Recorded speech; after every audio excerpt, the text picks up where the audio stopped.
विश्व में एक हड़कंप मचा हुआ है। एप्स्टीन फाइल्स की वजह से कई जगह इस्तीफे हो रहे हैं। भारत में जो नाम सामने आए हैं, मोदी जी का नाम एप्स्टीन फाइल्स में है, लेकिन जो मोदी जी के आसपास के लोग हैं उनका सैकड़ों बार है। अब हरदीप सिंह पुरी जो कैबिनेट के मिनिस्टर हैं, कल उन्होंने प्रेस वार्ता की।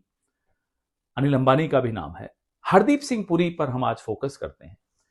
ये कहते हैं साहब प्रोफेशनल रिश्ते थे। साहब आप थे क्या 2014 में, जरा ये बता दीजिए कि आपके प्रोफेशनल रिश्ते थे एप्स्टीन से? एप्स्टीन किसके इशारे पर, किसके निर्देश पर रीड हॉफमैन जो कि लिंक्डइन के को फाउंडर हैं, उनकी भारत यात्रा प्लान कर रहा था?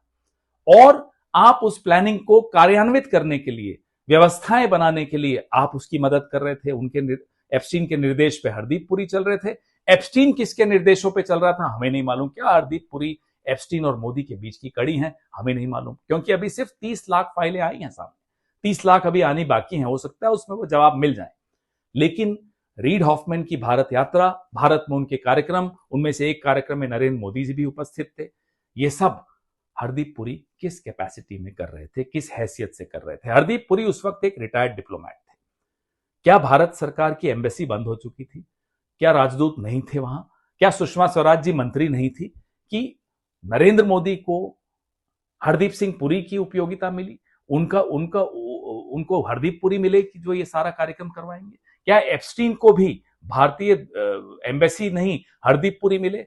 और नरेंद्र मोदी को क्या एप्स्टीन मिले रीड हॉफमैन को भारत लाने के लिए?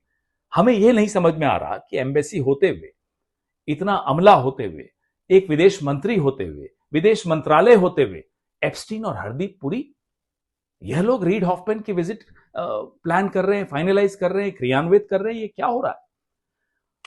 हरदीप पुरी कहते हैं साहब प्रोफेशनल रिश्ते थे।